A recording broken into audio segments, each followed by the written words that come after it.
Dear Vladimir, thanks a lot for such a brilliant movie, detailed, full of information.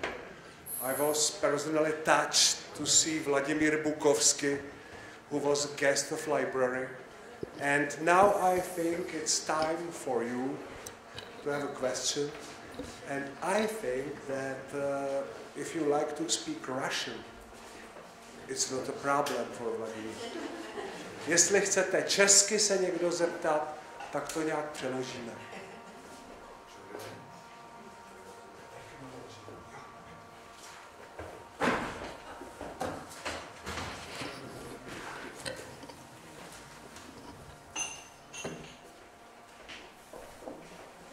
Simply start to speak, people are ashamed to ask you.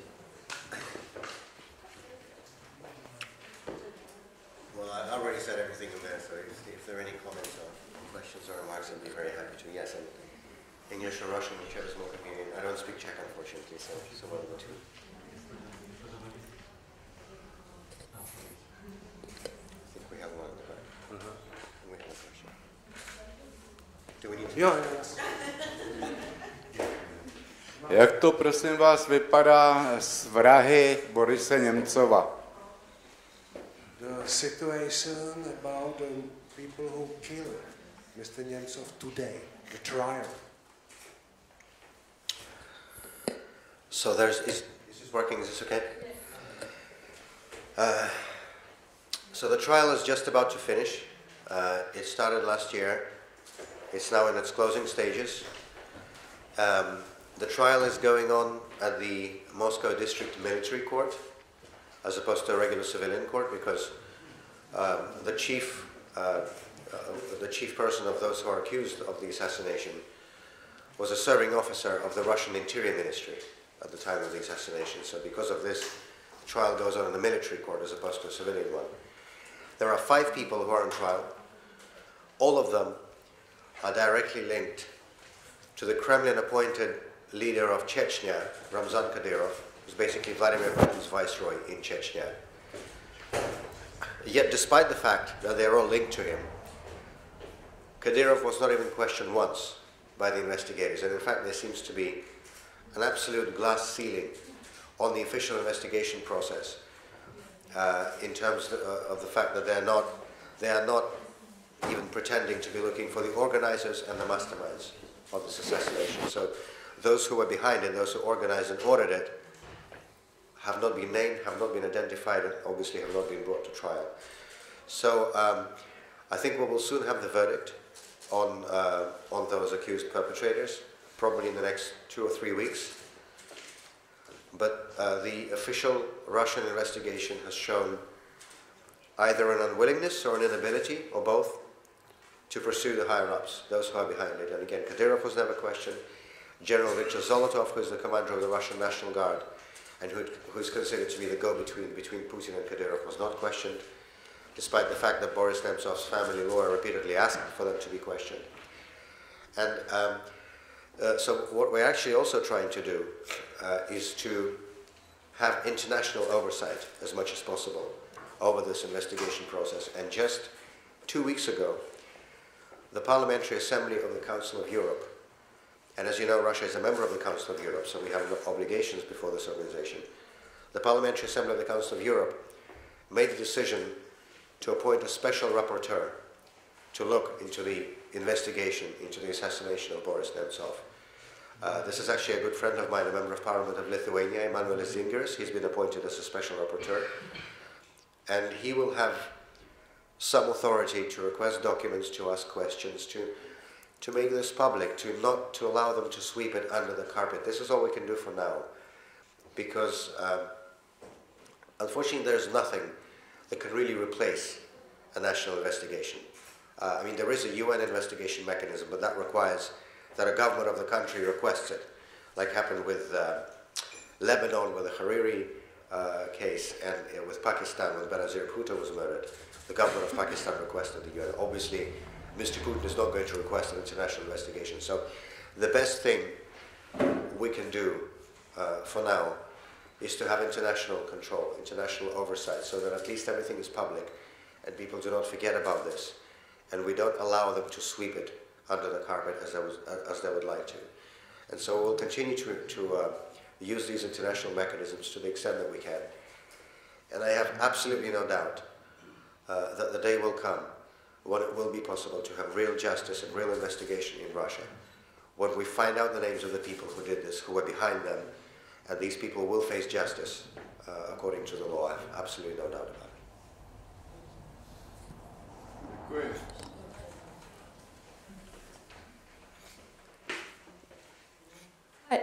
Hi.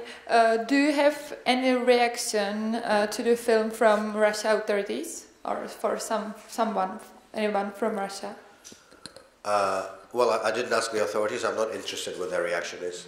I have had very good reaction from many people in Russia. We showed this film in more than 30 cities across Russia, as of today, 32 I think. I myself showed it in 11 cities in Russia before I was poisoned in February. Now my friends and colleagues are continuing these screenings. And everywhere we show this, there are a lot of people who come and who take part in discussions and who show interest. And actually, when we had, so for example, in Moscow we had about 300 people, in St. Petersburg 250 people, even some of the small provincial towns. Surprisingly, we have a high turnout. The last place I showed it in Russia was the city of Tver, which is a relatively small sort of a city. It's a town between Moscow and St. Petersburg. We had about 120 people, so there are good turnouts where we show it. And actually in Nizhny Novgorod, which is where Boris Němcov was governor, which is where we had the Russian premiere of this film on the 30th of November of last year, which was the day that marked 25 years since he became governor of that region. And I wanted to have the Russian premiere, not in Moscow, but in Nizhny Novgorod, and on that particular day. And at the Nizhny Novgorod screening, I actually had members of the regional government attending, the current regional government, members of the Legislative Assembly of the region who were attending, journalists from official regional television, but that's an exception in many ways, because Nizhny Novgorod is the one region in Russia already today, even today, where people know Boris Němcov for who he actually was. Not from the caricature image that was created by Putin's propaganda, but for who he actually was, for his actions, for what he did. People remember it. And so for now this is an exception in Russia, because unfortunately this caricature image created by propaganda, it still lingers on. It's still pretty powerful. So that was actually the main reason I wanted to do this film, to show him as he really was. And I very much hope that many people in my own country and outside of it will be able to see it. Once we do, we're still continuing with these public screenings, such as this one today. But once we complete all of those, we are going to post this film openly online in public on YouTube for anyone to see. And of course, I very much hope that a lot of my compatriots see it, and maybe once again the day will come when we will be able to show this on Russian television. Of course, needless to say, that's not possible today.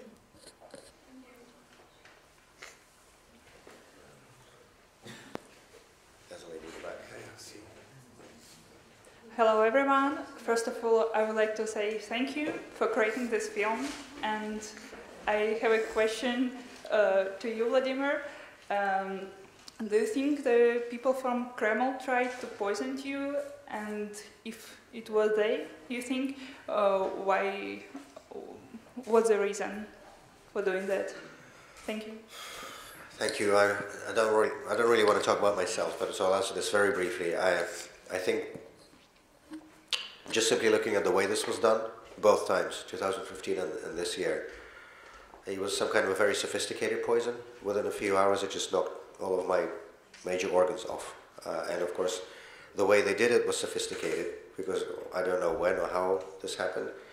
All of this leads me to conclude that this was done by people who either are now or have been connected with Russian domestic security services. This is their footprint, if you will. As for the reason, again, I have no doubt that this was in response to my political activities in the Russian opposition. I think more specifically over the fact that I was engaged, have been engaged for many years now, in the international campaign in support of targeted individual personal sanctions by Western countries directed against corrupt officials in Putin's regime and human rights abusers in Putin's regime. And we have now succeeded in having these laws, these sanctions passed in the United States, as you saw in the film, John McCain recalling it, but also since then now in Estonia, in the United Kingdom. I was just 2 weeks ago, I was in Lithuania meeting with members of parliament there, and hopefully there will be a similar law passed in that country. And last week I was in Canada, in Ottawa, speaking with members of parliament in Canada, and it looks very hopeful that there will be a similar law by the end of the year. So I think if I were to, of course, again, specifically I don't know. Nobody threatened me with anything. There were no threats, no warnings, nothing. But if I were to guess why somebody would want to kill me twice in 2 years, I would say it's because of this, because that's something they really are afraid of. The nature of the regime we have in Russia today, it's in so many ways it's similar to what we had back in the communist times, in Soviet times. We have, there are many similarities. We have political prisoners, we have censorship in the media, we have the lack of free and fair elections in our country, and so on. But for all these similarities, there's one very big difference, and that is that members of the Soviet Politburo, while they were doing all these things, they didn't send their kids to study in Western schools. They didn't open bank accounts in Western banks. They didn't buy nice houses and mansions and yachts and real estate in Western countries. These guys do. The people who rule Russia today want to behave and do behave inside of our country as if it's a third world dictatorship. But they themselves want to use all the privileges and freedoms and opportunities that Western countries offer. And we think this is hypocrisy, and we think this is double standard, and we think this must stop. So to the extent that we can, we have been, currently are, and will continue to support the adoption of such individual targeted personal sanctions directed against crooks and human rights abusers in Putin's regime. So yeah, I think it was this, and I'm very grateful to Almighty God and to the good doctors in Moscow who saved my life twice, and I'm very happy to be sitting here today.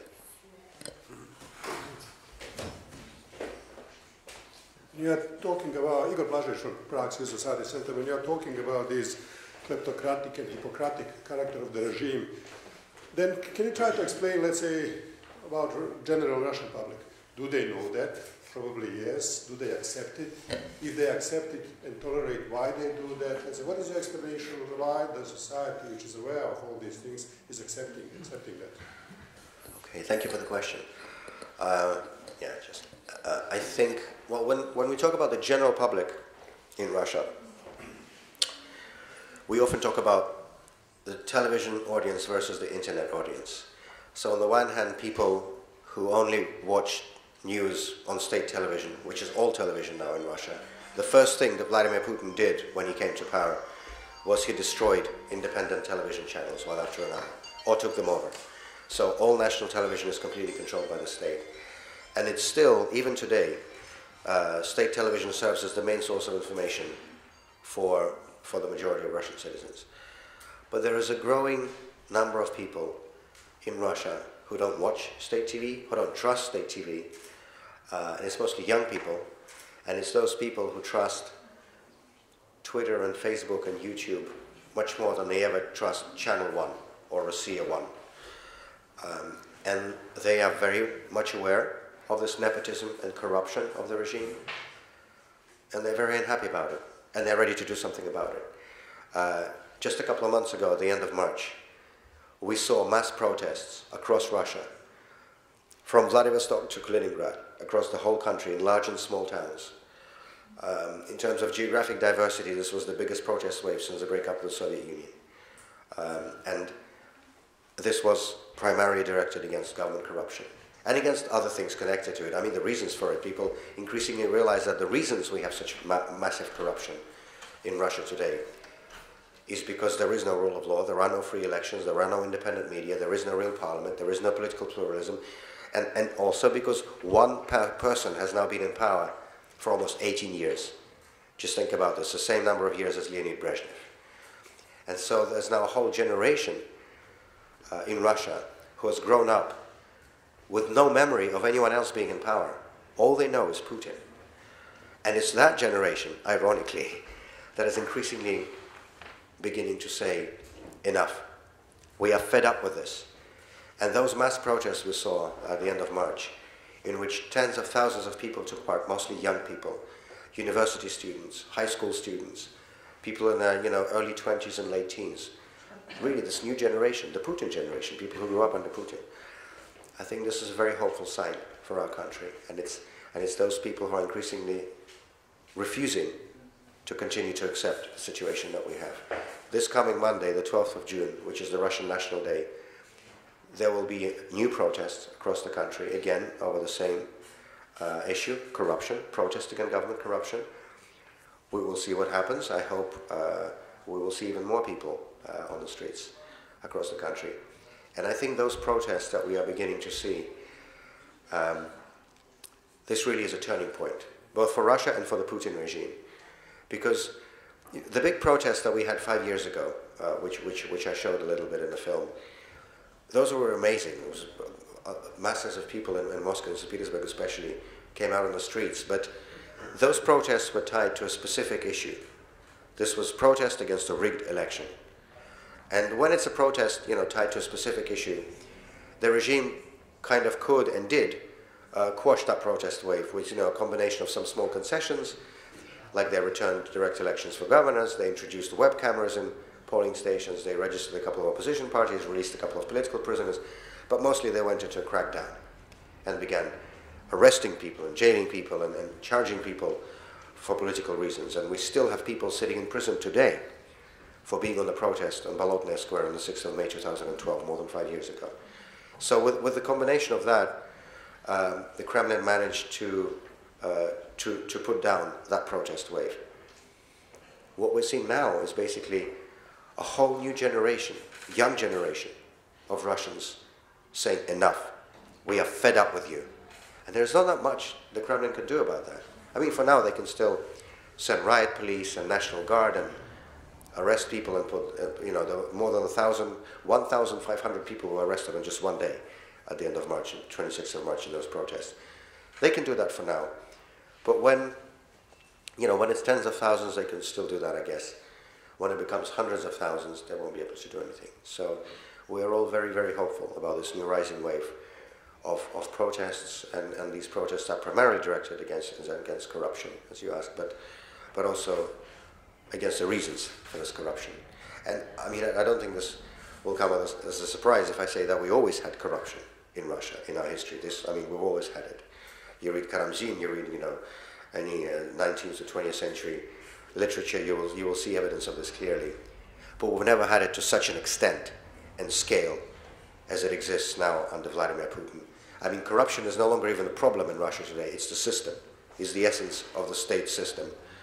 And there's also this hypocritical element to this corruption, is that a lot of the proceeds of this corruption are kept in the West, in Western countries. So these people steal in Russia, but spend in the West. And this is where, when we meet with our friends and partners among Western political leaders, we ask them, please stop this. Stop this enabling. Stop this allowing. Stop this import of corruption from the Putin regime to your countries. And inside of Russia, there is a growing tide of anger against this. And again, I think this is a turning point, and I think this movement is not going to stop. It's going to carry on and increase and grow bigger and bigger and bigger until this regime goes.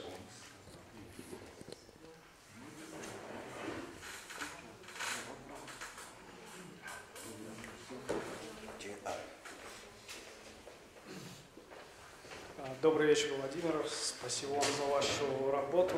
Было интересно посмотреть. Привет всем. У меня такой вопрос. Как вы считаете, на сегодняшний день возможна ли революция в России таким образом, как это произошло на Украине?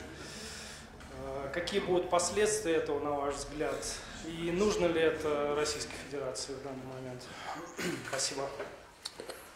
Спасибо. Можно по-русски ответить, да? Мне кажется, наша страна, в принципе, достаточно революции уже пережила за последний век. Вот сейчас 17-й год, юбилейный, столетний. Поэтому мы не очень хотим, чтобы у нас в стране была революция. Ничем хорошим в России, как правило, не заканчивается. Кровь, гражданская война, противостояние. Но дело в том, что если кто-то и готовит революцию сегодня в России, то это нынешняя власть. Точно так же, как 100 лет назад главным революционером был Николай Александрович Романов, так же и сегодня, если кто-то и готовит революцию, то это те, кто сегодня сидят в Кремле. Потому что лучший способ вот подтолкнуть страну к революционному сценарию, это уничтожить выборы, как институт сменяемости власти, уничтожить парламент, сделать его не местом для дискуссий, заткнуть рот всем, кто выражает альтернативную точку зрения, поставить под контроль все телевидение, другими словами, закрыть все каналы нормального, мирного, конституционного выражения своего мнения. То, что они сделали. Мы все это знаем. Выборов нет, парламент не место для дискуссий. Основные СМИ, ну телеканалы в основном федеральные, давно превратились в инструменты пропаганды. Но ничего вечного не бывает. И Владимир Владимирович Путин тоже не вечен, и режим его не вечен. И перемены рано или поздно наступят. И мы бы хотели, и все те, кто считают себя ответственными политическими силами в России, а мы себя, безусловно, считаем ответственными политическими силами, мы хотели бы, чтобы эти перемены были как можно более мирными, законными, конституционными, постепенными. Но это не всегда от нас зависит. И в какой-то момент вполне возможен сценарий, подобный тому, о котором вы говорите, потому что нынешняя власть все делает для этого. Вот, и опять же, мы как люди, которые считаем, что мы тоже несем ответственность за нашу страну, мы будем, насколько это в наших силах, делать все, чтобы эти перемены были мирными. И мы готовимся, насколько можем, к этим переменам уже сегодня. Готовим людей. У нас много образовательных проектов. Вот, например, у нас в «Открытой России», которые направлены в основном на молодежь как раз. Вот на этих активистов, на тех, кто сейчас выходит на улицы. Образовательные проекты, тренинги, семинары. Помогаем им набираться политического опыта, в том числе через участие в выборах, даже тех фальшивых, которые проходят сейчас.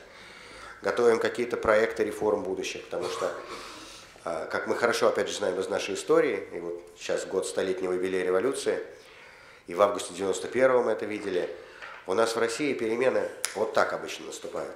Никто никогда не готов, и вдруг раз, и все началось. Как в августе 91 года.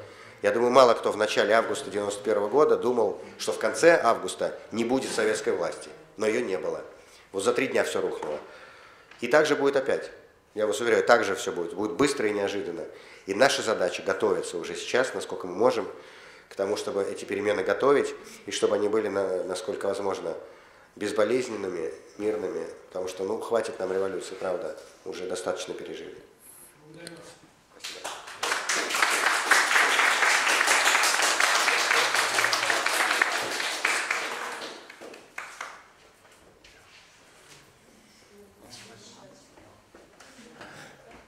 Okay. Which language is better, Russian or English?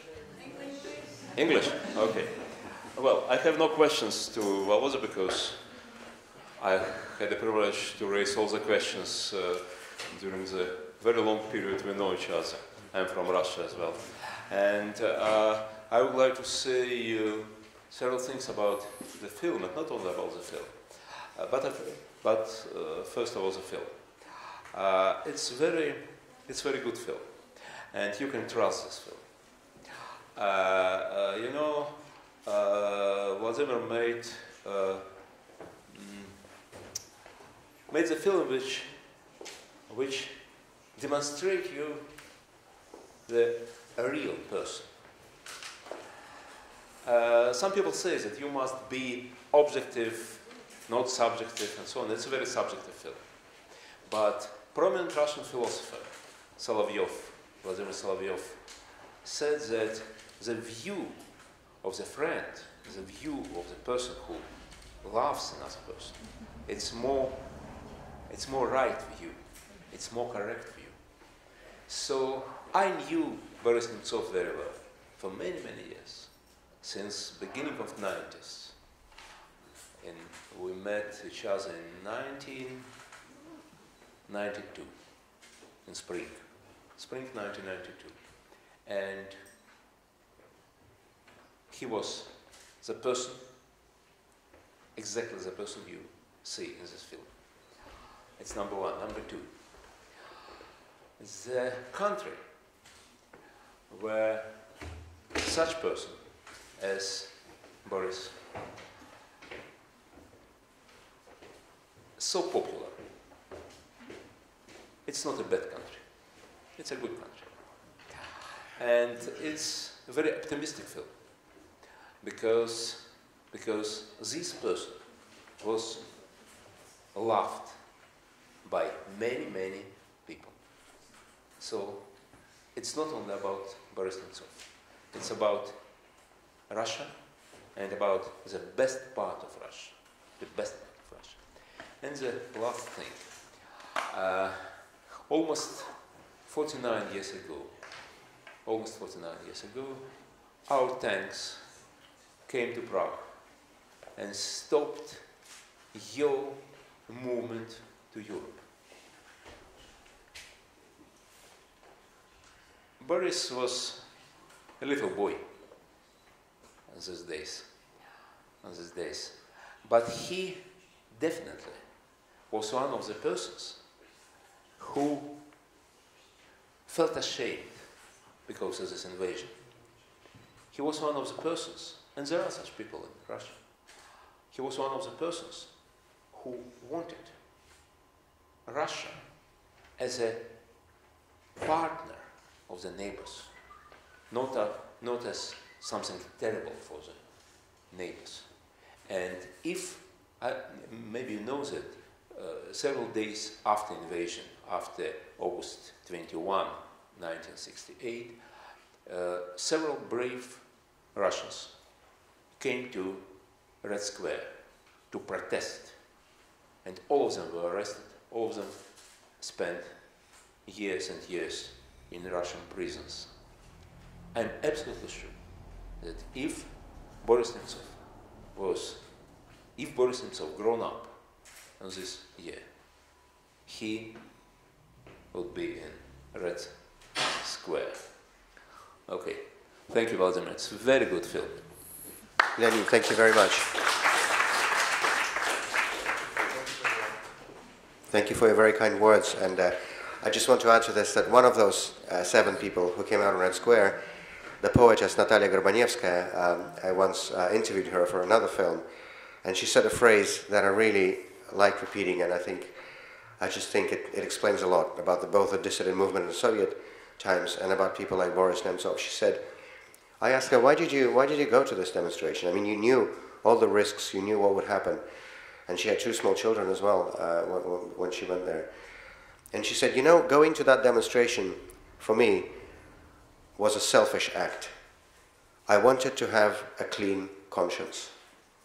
And I really like that phrase, and I think this explains why so many people in Russia, throughout the different eras in our history, in the Tsarist time, in the Soviet time, and now under Putin, why so many people are prepared to take those risks and to face those dangers and still do what is right. We're selfish. We want to have a clean conscience. So, thank you.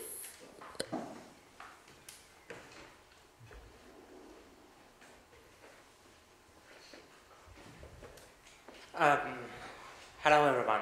I want to say thanks. It's really good and it's a great film. I almost dropped a tear at the last minute. I want to ask about one important question for me. As far as we know, Boris Nemtsov was killed by Chechen, mercenaries, militaries. I don't know how to describe it. More correctly, but do you see any solve of Chechen any problem except South Chechen war? Could it be solved without blood? Thanks. Could what be solved without blood? Could we integrate Chechen Republic in a Russian community without blood, without another war, without killing thousands of people and sending to the death of our troops? Well, we have a great army as far as we know by Russian propaganda today, but could it be solved without another massacre? Thanks. Yeah, thank you for the question. And it's a very important issue that you raised, because I think there is such... I don't want to foreshadow the verdict of the court, it's not in yet, but from what we know and from what, you know, Boris's family lawyers who have access to all the materials, from what we think, these people who are on trial are actually the people who were involved in this. And yes, they are all Chechens, and I think it is just such a cruel and such a painful irony that a man who basically stopped the first Chechen war, who collected 1 million signatures to stop the war against the Chechen people, was killed by Chechens. It's a horrible and it's a cruel and it's a painful irony, but this is how it seems to look. And I think if you look at what's happening in Chechnya today, and the regime of Ramzan Kadyrov, who is basically the Kremlin viceroy, Putin's viceroy in Chechnya, even by the standards of what's happening in Russia generally today, and those are not very high standards, believe me, in terms of human rights or democracy or rule of law, but even by our general standards, what's happening in Chechnya is even far worse. It's a black hole. You have torture, disappearances, killings almost daily. Kadyrov has killed his opponents, not just in Chechnya, needless to say, that happens every day, but he's killed his opponents in Moscow, in Kiev, in Vienna a few years ago, in Dubai. He acts with impunity basically across the world.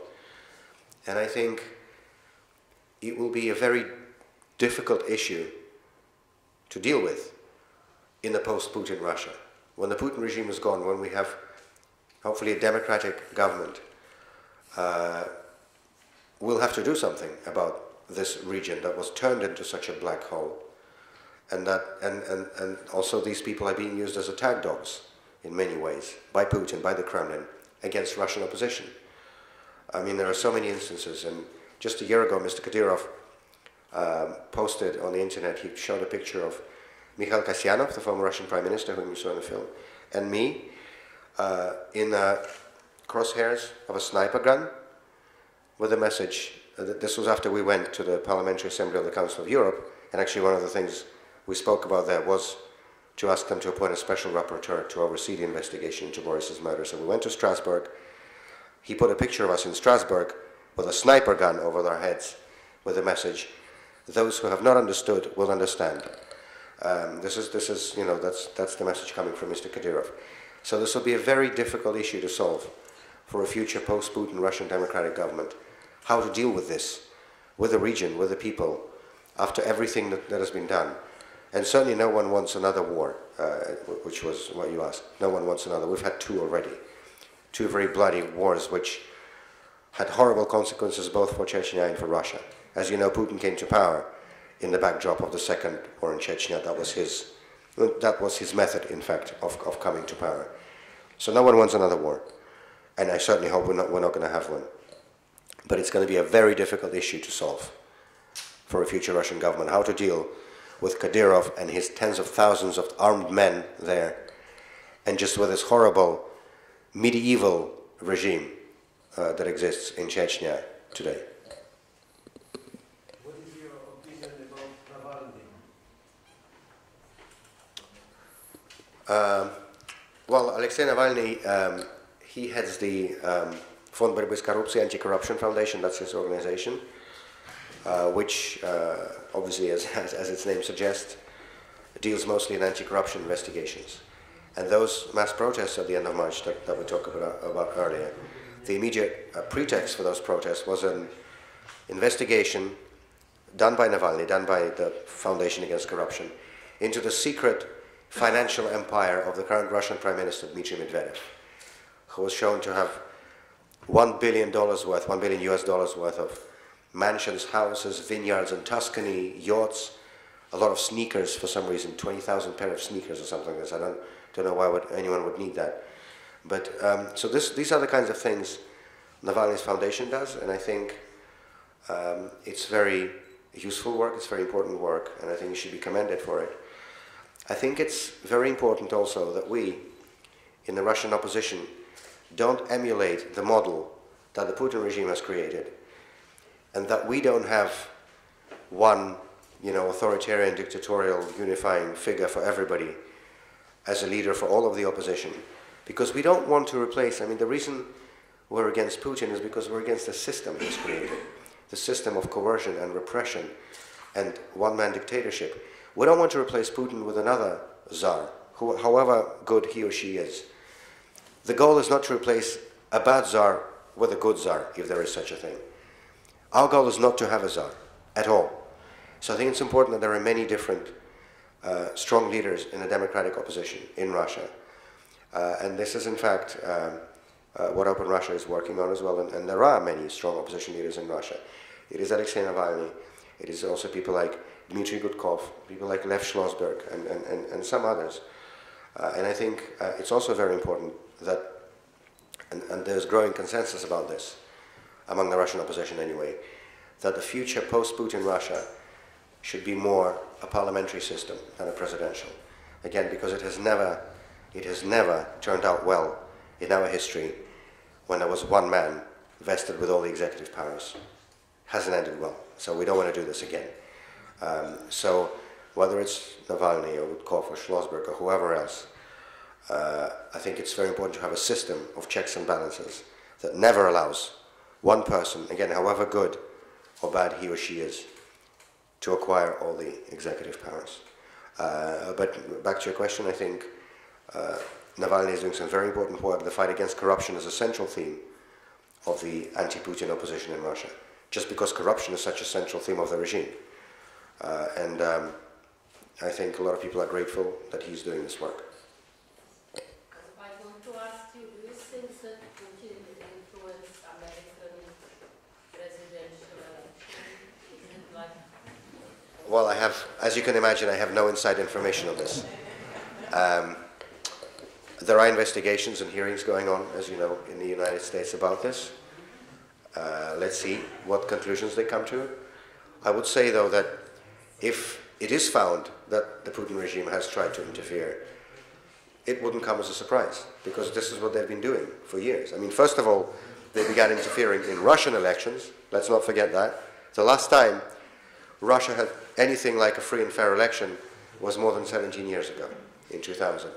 Every single Russian national election after 2000 was to a bigger or smaller extent rigged by the authorities.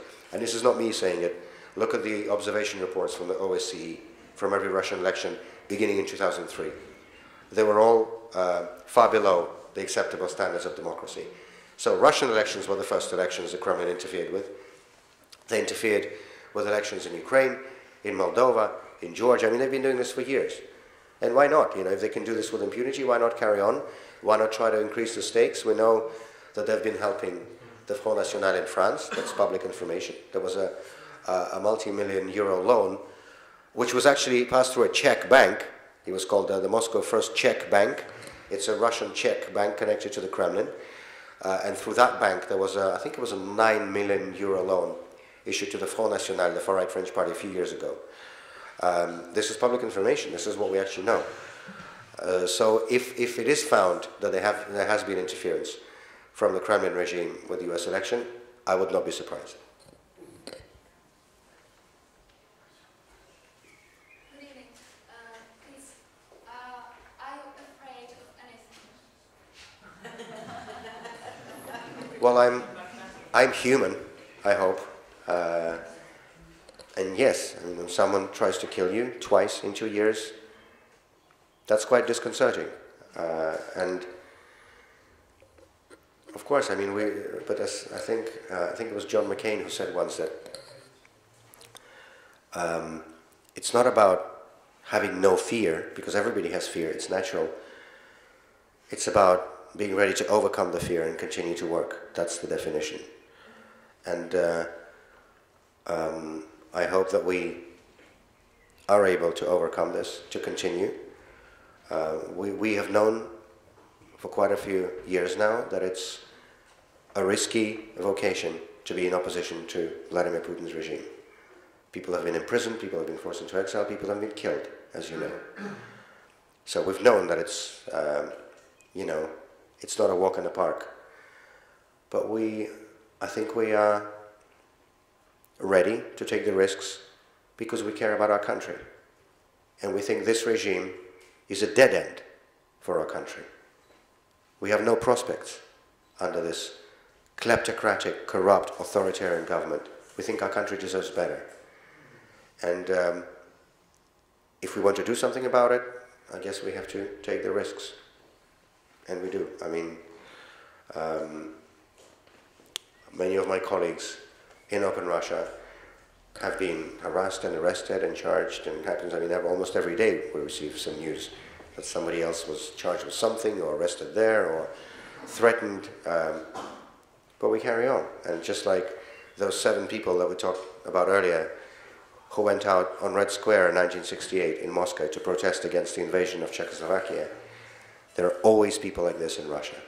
Always, at every stage, however bad, however repressive and horrible the regime is, we always have people who are prepared to take the risks and stand up for what is right. And you know what? Very often those people win, like happened in 1991 in our country, and I know will happen again.